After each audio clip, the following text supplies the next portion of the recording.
Yeah, that's what we're doing. But that's why I need your Chromebook, because I'm going to look at it. So don't draw right now. I just want you guys to watch. So just step back, relax, and watch. So if you're looking at slide 11, you know that it's basic 3 rectangles on the bottom. So I'm leaving a little bit of room on the bottom of my page just so that if I want to, later I can add a walkway. So it's 3 rectangles. I'm going to make one big rectangle, and then I'm just going to divide it into thirds. Okay? You can measure, like if you really wanted to measure to make them the same size, you guys could do that. I don't really, in my personal opinion, it's a drawing. It's not like a computer generated image. So it's okay if it's a little bit off. I think that gives it character. It's up to you. If you're someone who likes things just so, and you want it absolutely perfect on both sides, then you would want to measure. Also, I'm demonstrating, so I'm trying to save time.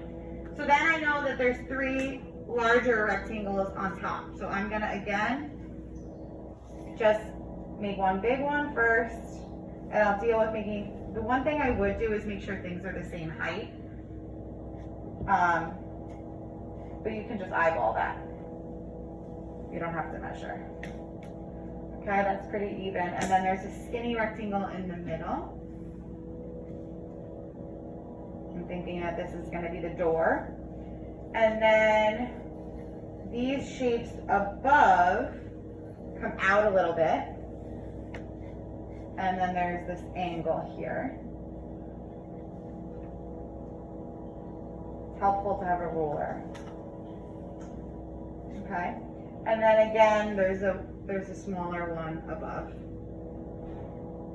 You don't have to start like this. And then there's, this rectangle actually goes all the way up.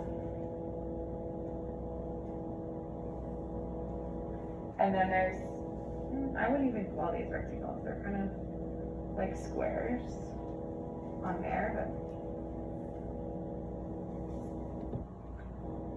if you guys know you want to include a tower, I'll show you how to do that like this. But if you want to just off the bat make this smaller so you have room to add towers, that's fine too.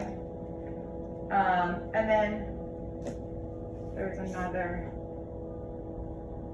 angled roof here. That line was a little crooked, but that's all right.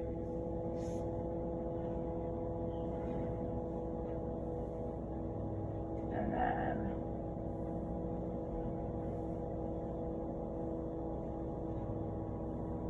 okay, so if you go, that was slide 11. If you go to slide 13, you'll see those towers that James was talking about and how you want to make them look 3-dimensional. So if I wanted to, if I took up most of the space already, but I still want to add a tower, what I can do is I can throw one here. And James, that curved line is going to really help me make this look like a cylinder, as Sean said earlier. Okay, and then I'm just going to kind of close it off there.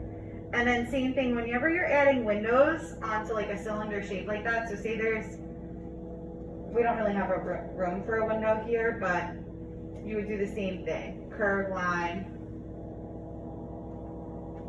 And you want these curves to follow this curve so that it looks like it's wrapping around the side of the tower. Okay? Also, the Victorian houses kind of had these lines on the roof. So try to make them start from the center and then go up to that point. That's going to help things look round too. Okay, so you can throw towers in the back. Or if I wanted to, I could just draw it here. But then I have to go and I have to erase all this inside to show that this is in front. Does that make sense? Can I borrow your picture for a second? Oh yeah, no. That'd be smaller of a mess. Okay, so anyway, you could erase inside later. And you just know that this is Mia. Forget it. We're done with that.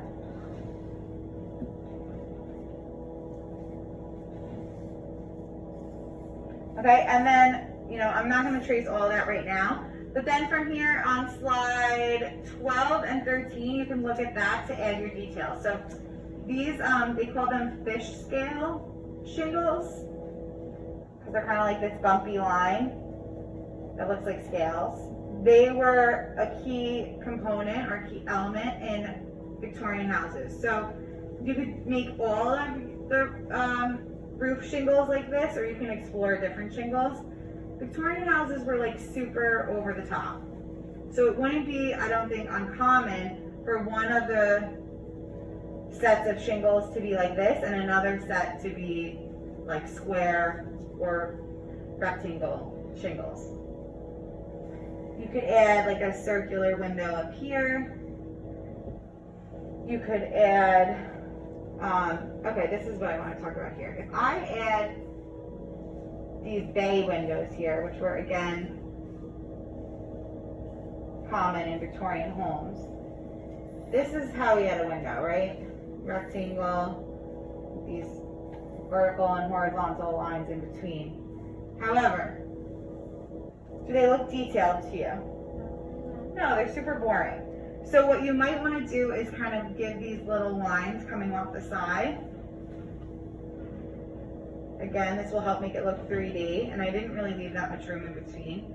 But then it helps it make like it look 3D, like it's set back a little bit, but also you can go in and kind of create these decorative patterns on them to give your work more details.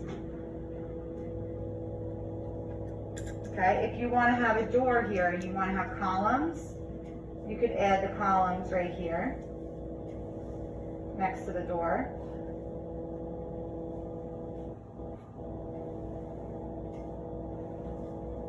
Again, you guys might want to be a little bit more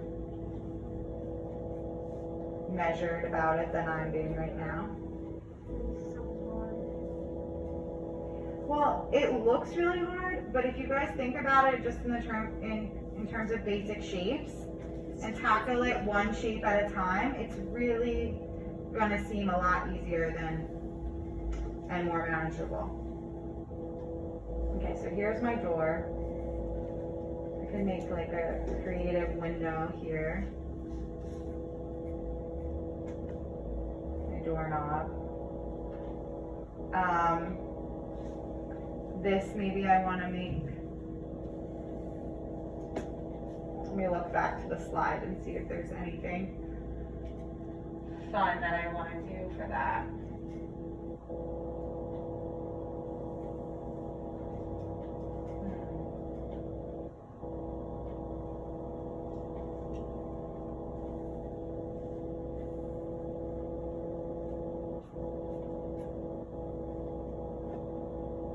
You guys can just play around with it, and you don't need to necessarily do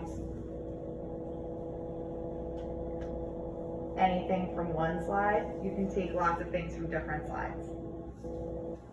Okay, here are more windows, lots of windows.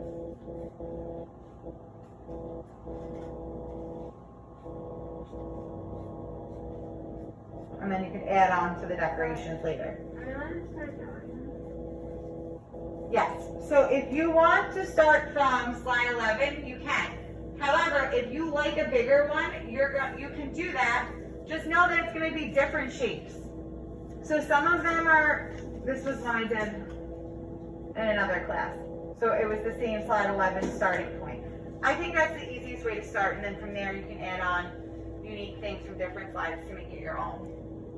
Okay, but this one breaks it down, the one on slide 14. Basic shapes too. One big rectangle, triangle on top. Squares over here. You know, these trapezoid shapes. You can break things down from any image.